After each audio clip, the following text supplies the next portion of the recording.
Eu vou falar sobre APIs escaláveis e manuteníveis em um ambiente bizarro. Meu nome é Christopher, esse aqui é meu username para qualquer coisa que exista na internet. E basicamente o que eu vou falar é mais das minhas experiências, que tipo, eu passei 3 anos, não trabalhei em lugar nenhum, só ficava em casa estudando, fazendo projeto a pessoas pra caralho. E nesse meu tempo, eu gastava a maior parte do meu tempo criando alguns padrões, testando vários frameworks. Eu percebi uma coisa que foi o que o Guilherme falou. Todos os frameworks, eles querem ser bala de prata. Ou eles colocam várias coisas desnecessárias. Eu fui fazer um projeto com Sales e eu tive que tirar tanta coisa inútil que eu acabei perdendo todo o meu tempo. Então, nesse meio tempo, eu comecei a desenvolver uma arquitetura para um API complexo o suficiente e robusto o suficiente para qualquer sistema de uma aplicação bastante complexa, como o caso de um sistema financeiro. Os objetivos dela é que ela fosse modular eficiente, fosse descritiva para que qualquer novo membro da equipe não precisasse gastar o tempo dos outros membros. Ah, cara, como é que é isso aqui? Cara, se você leu isso aqui e você entendeu, você já pode começar a fazer. Isso é fácil de testar e fazer a aplicação inteira sem precisar da ajuda de ninguém, só com a ajuda da arquitetura. E, basicamente, um dos conceitos que eu fui desenvolvendo ao longo dessa arquitetura é alguns conceitos de adapters, endpoints, services, models, helpers, responders, updaters, schemas, policies, typed errors e promises. Basicamente, os adapters, eles são a sua ligação com bibliotecas terceiros ou serviços de terceiros. Porque você nunca pode confiar 100% em algum serviço que você está usando. Se você usa o Sentry para fazer erros, se o Sentry tiver algum problema, for descontinuado, você vai ter que gastar seu tempo, o tempo da sua equipe, você vai ter que gastar reescrevendo o código, tirando em todo lugar onde ele estiver. Se for alguma biblioteca que tem uma vulnerabilidade bizarra e você tem que deployar isso ao mesmo tempo e você usou isso em vários lugares, então você tem que sair buscando por o seu código. Com o adapter você implementa a abstração daquela biblioteca e usa essa abstração em todo lugar da sua aplicação. Então, com uma linha de código, você substitui um serviço sem problema, deploy no mesmo dia, não está vulnerável a falhas de vulnerabilidade por bibliotecas terceiras, sistemas e outras coisas. O outro conceito é endpoints. Quando você está trabalhando principalmente com API, você pode ter vários tipos para você responder ao seu cliente. A sua API pode ser HTTP, pode ser WebSocket, pode ser um SOAP, depende do que o seu cliente precisa. E nem sempre você precisa colocar a mesma implementação para várias coisas. Então, em vez de você ficar reescrevendo, você usa o endpoint que abstrai qual vai ser o recurso a ser dado e usa outro conceito que a gente vai ver mais na frente, que é o de service.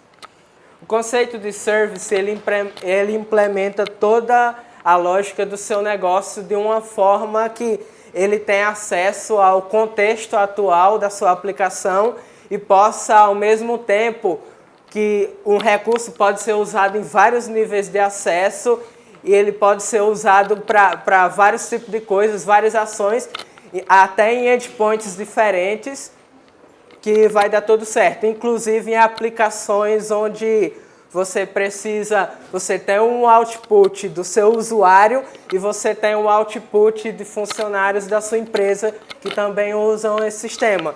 E todo o acesso tem que ser diferente, tem que ter proteção interna por VPN e você não pode fazer isso hard-coded, colocando isso, não, você tem que ter um serviço em que trate tudo isso e que ele seja único para cada recurso que você for fazer. O model todo mundo já conhece, é para abstrair simplesmente as relações de banco de dados. E tem alguns conceitos que são os helpers, que é o que eu usei para separar algumas coisas que não fazem parte de um service em específico, mas que são usados por vários services ou outras partes. Os responders é uma parte importante, muita gente pode conhecer como serialize, porque muitas vezes existem vários tipos de dados que você precisa retornar para o usuário e determinadas permissões têm acesso a mais propriedades ou menos. Nessa hora você pode precisar ou simplesmente montar um JSON ou no caso de um recurso que tenha mais dados, você precisa ver se tem objetos nested e a partir disso você montar o que ele vai precisar. E ele tem que estar conhecendo também o contexto atual. Se eu sou um administrador, eu retorno mais uns dados. Se eu sou um membro do financeiro da minha empresa, eu retorno outros dados. Senão, no mesmo endpoint, um service pode, junto com o responder, responder vários tipos de requests com a mesma implementação, sem repetição de código, sem ser um código verboso, e que dá para você seguir um fluxo e que você entenda exatamente em que parte, sem precisar sair procurando, entrando, cara, de onde é que vem essa função, de onde é que está saindo isso, todas essas coisas são resolvidas com o responder. O updater é similar, só que ele é usado para atualizar propriedades privadas de um dado recurso. Imagine que se você é um usuário, você pode atualizar o seu nome e todas essas coisas, mas informações restritas que só algum membro da staff da sua equipe pode mudar, como tipo, seu limite de faturamento mínimo, ou quantas coisas você pode criar, todas essas informações são sensíveis, mas ao mesmo tempo você pode usar o mesmo código para atualizar todas essas coisas, mas você tem um escopo onde você fala, se essa pessoa for um admin, essas propriedades vão ser usadas. E junto com os responders e os updaters, você tem a coerção de tipos, onde em vez de você pegar e deixar o usuário mandar qualquer coisa na louca, cagar no seu sistema, e você tem que se preocupar com validação, você especifica basicamente, a partir desse próprio, um esquema onde você vai definir, eu recebo esse parâmetro tem que ser um booleano, se você mandar um 1, eu vou dar um tapa na sua cara porque não é um que eu recebo. Então ele já trata todos esses erros e todas essas coisas. E temos as policies, que é onde vai estar basicamente a lógica de suas permissões. Uma coisa é autenticação e autorização, uma coisa é o escopo da sua aplicação. Os policies trabalhariam basicamente como um middleware específico que trata simplesmente de ver se aquele usuário tem acesso a tal recurso.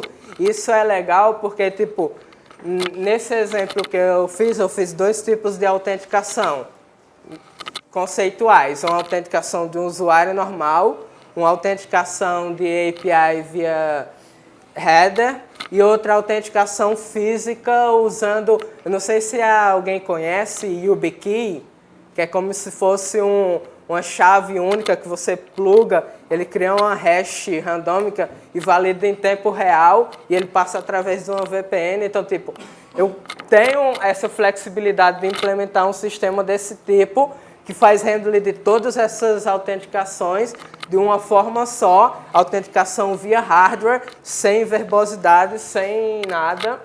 E eu ainda tenho typed errors, que é todos os erros da sua aplicação, eles não devem ser uma mensagem. Eles devem ser um tipo que estende de uma classe standard de erro, onde você pode colocar um sentry da vida para toda vez que ocorrer um exception, você analisa ela, você vê ela no seu sistema, você pode usar um log para buscar e você pode usar inclusive isso para tornar erros públicos para o usuário com mensagens customizadas. Porque standard de erro pode ter uma propriedade public e cada erro que sua aplicação conhece, ela é pública, então você pode retornar ela diretamente, dar um throw nela que no final vai ter uma promise que ele faz handler de todas as requests. Então você pode estar na puta que pariu no código lá, coisa, e você dá um throw e ele vai cair em um lugar. Você só trata o erro em um lugar, você não repete tratamento de código em nenhum lugar do seu service, nem em outro lugar. E você pode ter um melhor controle e confiança a partir disso. E tem as promises, que é a base de tudo. Todas as ações retornam uma promise. Todos os endpoints do sistema vão ser tratados em um único lugar. Todos os erros, desde o bootstrap da aplicação até um erro de renderização do JSON, todos vão cair no mesmo lugar. E agora eu vou mostrar alguns exemplos da arquitetura. Para quem quiser ver mais a fundo, eu tenho toda uma prova, uma Proof of Concept, que você pode ver tudo que eu fiz, todas essas coisas que eu falei, em uma arquitetura já pronta, juntando todos esses conceitos, uma arquitetura de pastas, um sistema de dependências para você não precisar. Uma das piores coisas que você pode fazer é se preocupar com path dinâmico. Você nunca sabe de onde vem as coisas, você tem que entrar em pasta.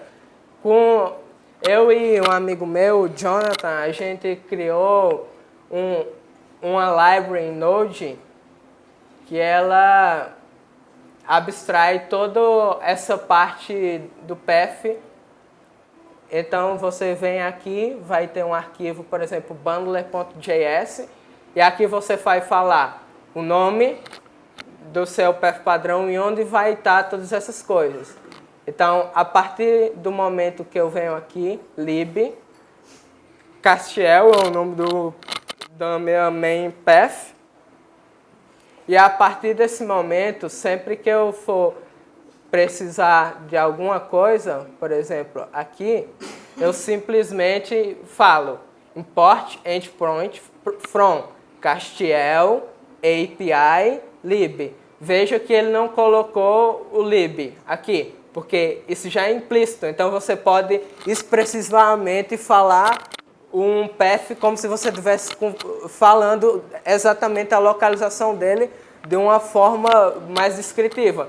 Então, se o cara já está acostumado com essa estrutura, ele em qualquer lugar, não importa se ele esteja em uma subpasta, dentro de 1000 pastas, ele coloca main path, o path dele, e depois o nome do endpoint, e ele vai usar isso.